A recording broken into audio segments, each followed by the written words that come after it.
को नमन करते हुए और याद करते हैं उस महापुरुष को, बाबा साहब डॉक्टर अम्बेडकर को, जिन्होंने इस लायक बनाया हमें कि हम लोग स्वतंत्र भारत में अपनी आवाज़ बुलंद कर रहे हैं।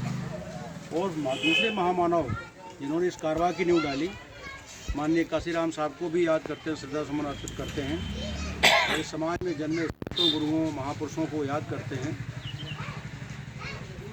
और इस मिशन की जो मिशन चल रहा है बाबा साहब का, आदरणीय बहन जी को याद करते हैं, जो चार बार इस प्रदेश की मुख्यमंत्री रहीं। उनकी नीतियों में विश्वास करते हुए, आस्था व्यक्त करते हुए हमारे साथ इस भ्रमण कार्यक्रम में चल रहे हमारे जिलाध्यक्ष जी धीरेन्द्र चौधरी जी और हमारे बाम सेब के साथी राम सिंह बाबू जी और हमारे गौतम जी, मोतीलाल जी, चक्रवर्ती जी, बहुत सारे लोग और इस सिरसा कलार के हमारे वरिष्ठ साथीगण, माताएं, बहनें, बुजुर्ग, बच्चों, युवाओं, साथियों, ये चुनाव का समय है और चुनाव का समय इस समय देश में बहुत ही ज़्यादा अजीब परिस्थिति चल रही है और 2-3 प्रश्न इतनी तेज़ी से घूम रहे हैं जिसका पक्ष नहीं, विपक्ष नहीं, सब फायदा उठाना चाह रहे हैं। पहला एक जो है बहुत बड़ा मुद्दा चल रहा है कि संविधान बदलने वाला है। ये भी चर्चा है कि हम ऐसी शक्तियां देश में राज कर रही हैं कि वो संविधान से छेड़छाड़ कर रही हैं। और दूसरी एक प्रश्न उठता है कि बहन जी गठबंधन में जाना चाहिए। बहन जी गठबंधन में क्यों नहीं गई? जो हमारा अपोजिशन पार्टी है, जिससे हमारी लड़ाई है, एनडीए, वो भी प्रचार कर रही है कि बहन जी गठबंधन में क्यों नहीं गई। और एक और चल रही है व्यवस्था कि जो मजबूत हो उसको वोट देना है। ये 3 चीज़ें स्पष्ट करना जरूरी है, भ्रम फैलते रहते हैं आपके बीच में। साथियों, बाबा साहब अम्बेडकर ने इतने मजबूती से और इतनी बहादुरी से, इतने दृढ़ संकल्प होकर जो आपको वोट का पावर दिलवाया। वोट का पावर ऐसा पावर है जो आप अपनी जो है रीत नीति, दिशा दशा सब कुछ बदल सकते हैं उससे। और यही एक अस्त्र है आपके बीच में। जब तक ये अस्त्र आपके बीच में है तब तक तुम्हारा कोई कुछ बिगाड़ नहीं सकता है, क्योंकि इससे हम उन सरकारों को नीचा दिखाते हैं, उनको औकात में ला देते हैं। बड़े से बड़ा कितना भी ताकतवर प्रधानमंत्री हो, बड़ा से बड़ा ताकतवर नेता हो, जब आप उसको चुनते नहीं हो तो वो 2 कौड़ी का हो जाता है, और चुनते हो तो इतना ताकतवर होता है कि वो बहुत ही ज़्यादा अपने आप को जो है मजबूत समझता है। तो क्या बात है इसमें? और इतनी संख्या में होते हुए बहुजन समाज का हम नेता क्यों नहीं चुन पाते हैं? कहीं ना कहीं कोई बातें ज़रूर हैं और उन बातों को ध्यान में रखना भी ज़रूरी है। साथियों, हम स्पष्ट करना चाह रहे हैं कि आप 85% के साथ खड़े हैं, लेकिन कुछ लोग, चंद लोग आपके बीच में रूमर छेड़ते हैं तरह तरह के। उस रूमर में आप लोग अपने डिसीजन बदल लेते हो। एक रूमर पिछले बार विधानसभा का इलेक्शन हुआ 2022 में, तो एक रूमर बड़ी तेज़ी से आया कि बहन जी जो है वो बनना चाहिए राष्ट्रपति, और राष्ट्रपति हो ही जाएंगी आपकी बहन जी। आपको जो है कहीं वोट डालना नहीं है, आप मस्त रहो और मोदी जी को समर्थन दो।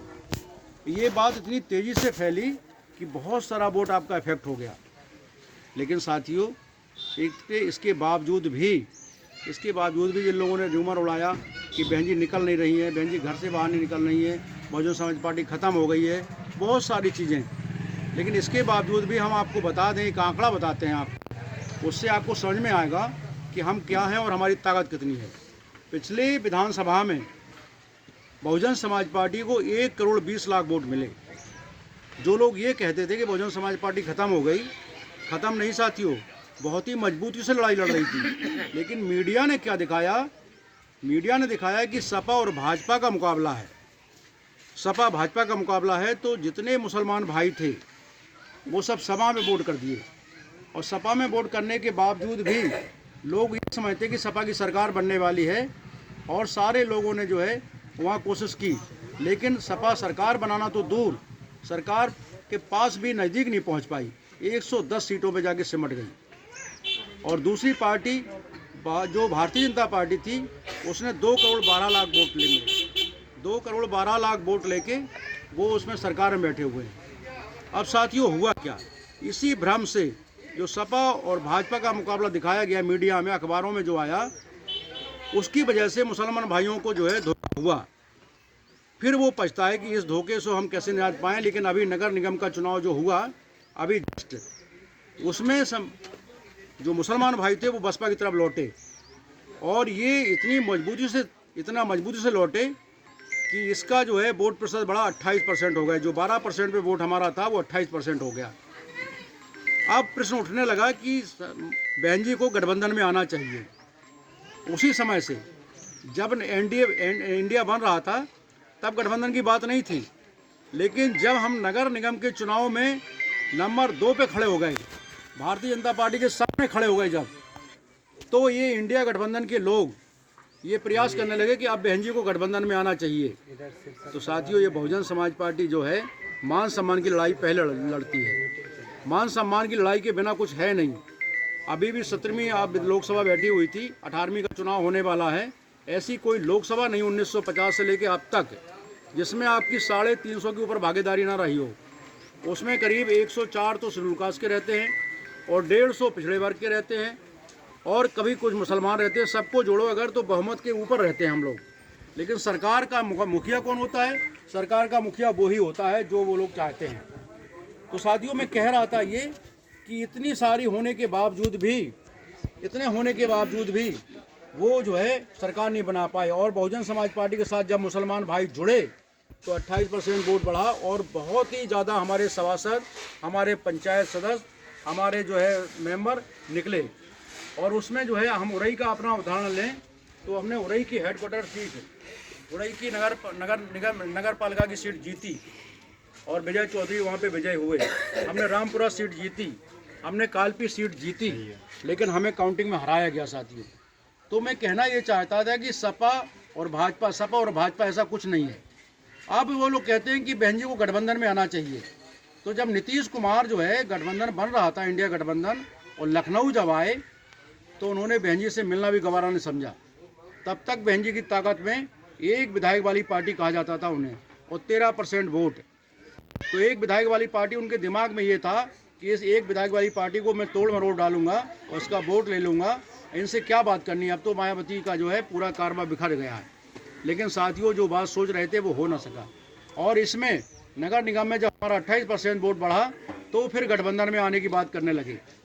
अब साथियों, गठबंधन में दो दल हैं, एक समाजवादी पार्टी और एक कांग्रेस।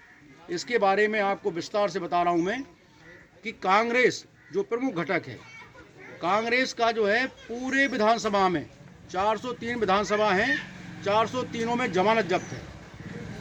मतलब 5000 से वोट ज़्यादा मिले नहीं उन्हें। अब आप लोग बताओ कि उससे गठबंधन करने से हमें क्या फ़ायदा होता? गठबंधन में हमारी 20 सीटें हमें देनी पड़ती हैं उसको, और हमारा वोट ट्रांसफ़र होता पंजे पर। तो 20-25% जो वोट उसको मिलता वो पंजा का वोट कहलाता, आपका ना कहलाता। और कांग्रेस मजबूत होती तो वो दावा करती है अपने आने विधानसभा में आने वाले चुनाव में कि हम मजबूत हो गए, 20% वोट हमारे साथ है। तो इसलिए ऐसे दल से हमें गठबंधन नहीं करना था जिसका वोट प्रतिशत 0 हो। और दूसरा दल समाजवादी पार्टी, इसके बारे में जानना बहुत ज़रूरी है। समाजवादी पार्टी का कैसे उदय हुआ?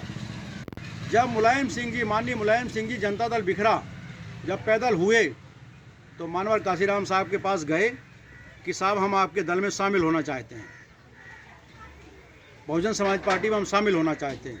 तो साहब ने कहा कि तुम पिछड़े वर्ग के नेता हो, हम तुम्हें शामिल नहीं करेंगे, तुम बराबर की हिस्सेदारी लेके एक पार्टी बनाओ और उससे पार्टी से गठबंधन करेंगे हम। और तब समाजवादी पार्टी का उदय हुआ और दोनों दलों ने, सपा और बसपा ने समझौता किया और नारा लगा कि मिले मुलायम काशीराम, हवा हो गए जय श्री राम। और उस बार सरकार बनाई हम लोगों ने, लेकिन माननीय मुलायम सिंह ही मुख्यमंत्री बने और हम लोग जो है उनके सपोर्टर रहे। सरकार आधी थी, लेकिन वो फिरका परस्ती वाली ताकतें, उन्होंने षड्यंत्र के तहत उसमें विघटन डाला और ऐसा समय आ गया कि उन्होंने बहन जी को मारने तक की साजिश कर ली थी। 3 जून 1995 में, 2 जून को घटना घटी थी ये। 2 जून 1995 को गेस्ट हाउस कांड हुआ, सब लोग भूले नहीं इस चीज़ को। और यही अखिलेश के पिताजी थे मुलायम सिंह यादव, जो गेस्ट हाउस कांड से ऐसे पकड़ के विधायकों को ला रहे थे जैसे कोई जो है ऐसे कलर पकड़ के घसीट रहे थे जैसे कोई ऐसे जो है वो हों। तो इतना बुरा हाल, तब संविधान खतरे में नहीं था साथियों। अब संविधान खतरे में आ गया है। जब इनका वजूद खतरे में आ गया है तो संविधान भी खतरे में आ गया है। और जब ये विधायकों को घसीट रहे थे और खुलेआम सरकार की बेइज्जती हो रही थी, सबकी बेइज्जती हो रही थी, तब सरकार जो है खतरे, तब संविधान खतरे में नहीं था। और तो और उनके जो है पुत्र अखिलेश यादव उनसे 4 कदम और आगे निकले। जो बहन जी ने जो है महापुरुषों के नाम पर जो है जो शहरों के नाम रखे थे वो सब नाम बदल दिए, तब संविधान खतरे में नहीं था। जब नाम बदल रहे थे तब संविधान खतरे में नहीं था। इन्होंने 2.5 लाख लोगों के डिमोशन किए, पदोन्नतियों में कर दिए। जो पढ़े लिखे लोग नौकरी कर रहे थे, यानी डिप्टी कलेक्टर जो है कानून को बन गए, तहसीलदार बन गए वो, तब संविधान खतरे में नहीं था। और अब संविधान खतरे में है और कहते हैं कि भाजपा की टीम बसपा है। साथियों, ये बात सोचने की है कि उस दल से, जिस दल ने जो है इतनी तोड़ मरोड़ की, जितना जो है अपने कानून हाथ में लेके काम कर रहे हैं ना, तो उसके साथ हम कैसे गठबंधन कर लें। इसीलिए साथियों, हमने गठबंधन किया अपने जो है 4 गुलदस्तों से। 4 गुलदस्ते जो बाबा साहब अम्बेडकर ने बनाए थे। पहला गुलदस्ता शेड्यूल कास्ट का है जिसमें 2500 जातियाँ हैं। दूसरा गुलदस्ता जो है बैकवर्ड का है जिसमें 3500 जातियाँ हैं। और तीसरा गुलदस्ता है मुसलमानों का। और चौथा गुलदस्ता हमारे सवर्ण समाज के कुछ साथी हमारे साथ रहते हैं, वो भी आपके साथ खड़े हैं। इसलिए साथियों, उन 4 गुलदस्तों से हमारा गठबंधन है और एक बड़ा गुलदस्ता है। और अगर हमारे जो है 21% वोट मुसलमानों के और 23% वोट शेड्यूल कास्ट के, 44% होते हैं, और हम 52% पिछड़ों को जोड़ दें, अगर जिनको जो है हम 27% लेते हैं, 27% इसलिए लेते हैं साथियों, हमने मंडल कमीशन की रिपोर्ट लागू कराई। जब दीवालों में लिखा कि मंडल कमीशन लागू करो वरना गद्दी खाली करो, काशीराम साहब ने नारा लगाया तो घबरा के बीपी सिंह ने मंडल कमीशन रिपोर्ट लागू करी।